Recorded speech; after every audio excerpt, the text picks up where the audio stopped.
Good morning all. In the last lecture, we have seen about the Griffith experiment where the transformation has already been done. So there where he used a Diplodocus pneumoniae type, and in that he found something is going to be transferred from S type of strain to the R type of strain. That part already covered in last lecture. Similarly, whatever the S type strain was there, whatever Griffith was used, it was a smooth. Why it has been called as a S type? Because already we seen that it is a smooth as it is a capsulated, but the virulency factor is there. What do you mean by virulence? So that is nothing but the pathogenicity of that particular bacteria. So that is quite pathogenic, means it is causing a disease to the another organism. Whereas he used the other type of stain that is called as a R type of stain, that is a rough. Why it is being referred as a rough? Because it is non-capsulated and it is a non-virulent. So it simply means that it is a non-pathogenic. So whatever Griffith experiment was there, what he did in 1928 is that he found that something is a material which is going to be transferred from S type of strain to the R type of strain. And in the last lecture that we seen that it is being called as a Griffith experiment of transforming principle. It is transforming principle, because he could not able to understand what exactly the material which is going to be transferred from one cell to another cell, right from this kind of different biomolecules. What exactly? Either it is a DNA, either it is a protein molecule, or it is a carbohydrate. What is the kind of biomolecule which is responsible to transmit the character from one cell to another cell? So to prove its Griffith's principle, there is a further experimentation has been carried out later on, almost 16 years later. That has been called as the Avery, McLeod and McCarty's experiment. In 1944, they tries to prove the Griffith principle of transformation or transforming principle. So what exactly they did in their experimentation, that we have to discuss today. So Avery, McLeod and McCarty in 1944, they used to have the same sort of experiment whatever already Griffith has been done, but there is a small change that they do not use any sort of mice and all. So they just use the kind of biomolecule material which is isolated from that virulent cell type or a S type culture, which is a smooth and which is a virulent. Okay, so what they used to have, Avery, McLeod and McCarty, they just isolate the carbohydrate material from the S type of bacteria.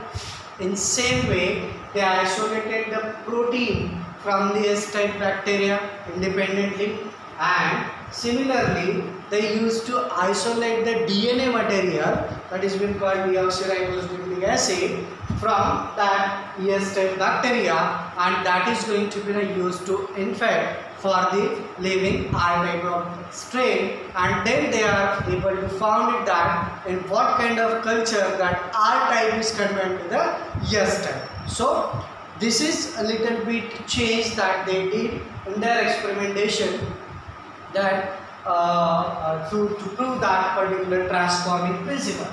So this is the well-known experiment called Avery, McLeod and McCarty's experiment that did in 1944. So look at that experimentation. They use a test tube with the culture and the kind of biomolecule which is isolated from the S type strain, which is a virulent one. So in the very first tube, they use the carbohydrate material which is isolated from the S type of bacteria, which is pathogenic one, and culture contains the R type of strain. Now, when they incubated that culture with the carbohydrate isolated from S type, and they concluded the result from later on. So this is the first tube. The second tube, it contains the similar R type of culture medium and the protein material which is isolated from the S type of bacteria. which is the pathogenic one. So here they want to prove that what exactly the material, either it is carbohydrate or protein or DNA or anything else, to that is going to be responsible to have the transformation over there. So whatever the protein they have been isolated from the S type of bacteria, it is been incubated with the R type of state, and they found and they again they concluded the result that we will see later on.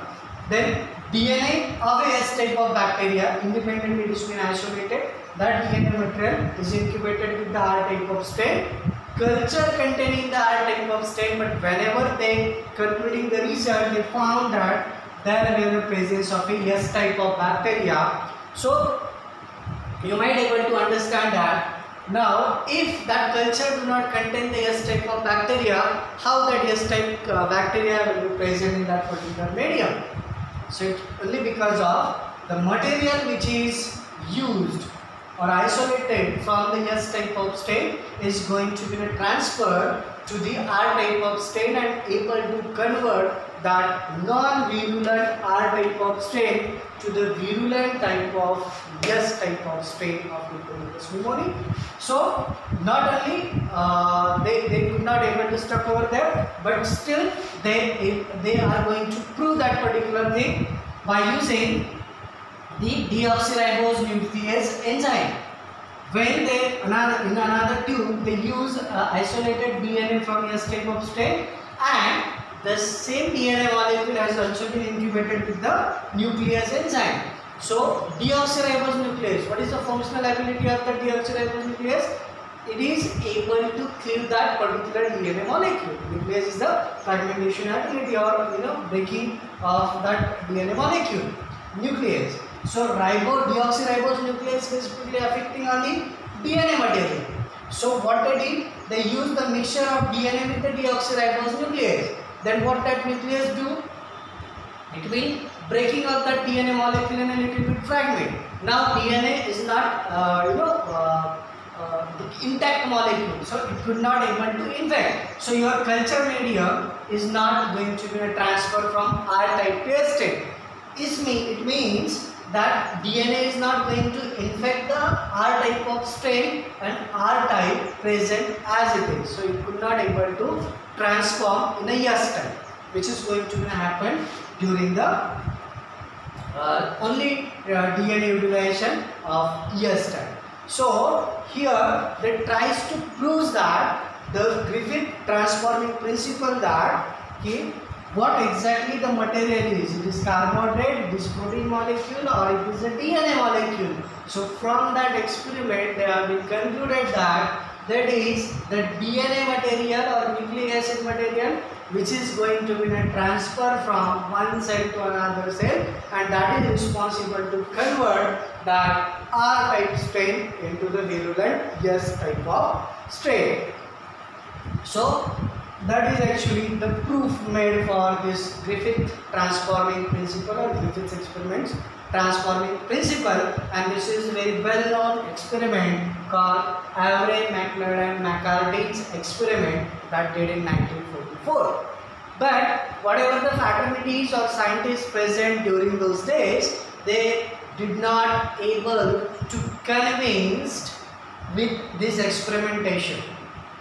So further, after a few years, again there was a experimentation that is called Hershey's and Chase experiment that used to prove the same thing, that carbohydrate and protein are not responsible to transfer from one cell to another cell. It's a DNA material which is going to be a transfer from one cell to another cell. Nowadays we can directly say that DNA is a material which is containing the gene molecule or a gene, and that is going to be a transfer from one cell to another cell or generation to generation, and that is responsible to show or maintain the heredity material, etc, etc, etc. So whatever we are talking about, those things are quite depending upon this sort of experimentation. So this is one sort of experimentation.